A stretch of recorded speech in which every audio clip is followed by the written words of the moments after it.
it's Philadelphia Tribune.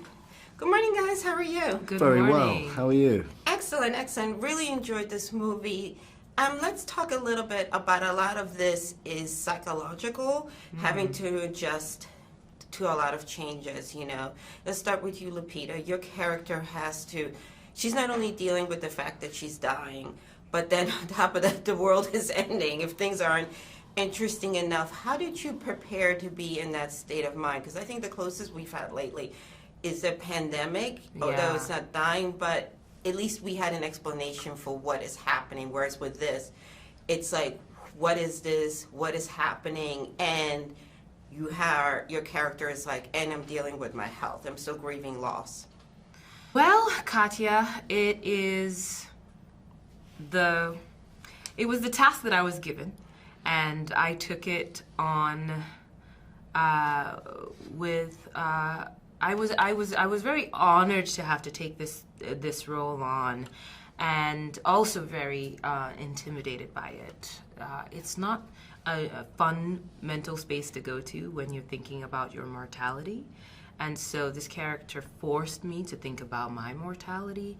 But I think in the last few years, a lot of us have been confronted by that, right? The pandemic definitely had us on a global scale thinking about our mortality in a very present sort of way. And for me, most recently, having lost someone like Chadwick Boseman had a very big impact on me. And I'm just aware how fleeting life is, and just leaning into that. And then you have this this incredibly inexplicable circumstance that the character has to face with the invasions of these creatures, and your mortality is questioned in a whole new sort of way. It's a humbling place to be, and it's hard to speak about the formula to get there, but I just feel I felt really lucky to be able to deal with such what can I call it? Just real things, real deep human issues in a movie such as this that is such a spectacle. What about for you, Joe? What were you thinking, you know, in terms of, because your character comes in a little bit later, but we don't know, we get to know him a little bit as he's building this relationship. But, you know, as he said, he came to go to school and then things have gone really left. Yes, it's a shame. There was a version of this New York trip that could have been better, I think, for him. Right.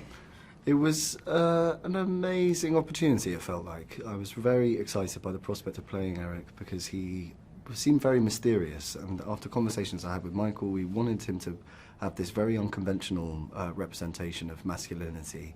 He didn't really need to be a stereotypical hero, whatever heroism means to people. He had to be frightened, very frightened and very vulnerable and looking for something or anyone to lean on. And I think that that's the heart of the film, really, is watching these two strangers collide and confront their own mortality or the collapse of society, their own mortality personally, and to mourn how we saw with the pandemic how fragile society is and how it doesn't take much for us to question everything, for all the things that are in place to keep us safe. How frightening that was when that went, and how real the consequences are depending on people's socio-economic environments. Rambling slightly, but it was a very interesting challenge and one I really enjoyed. Excellent job, guys. Thank you so much for your time. Thank you.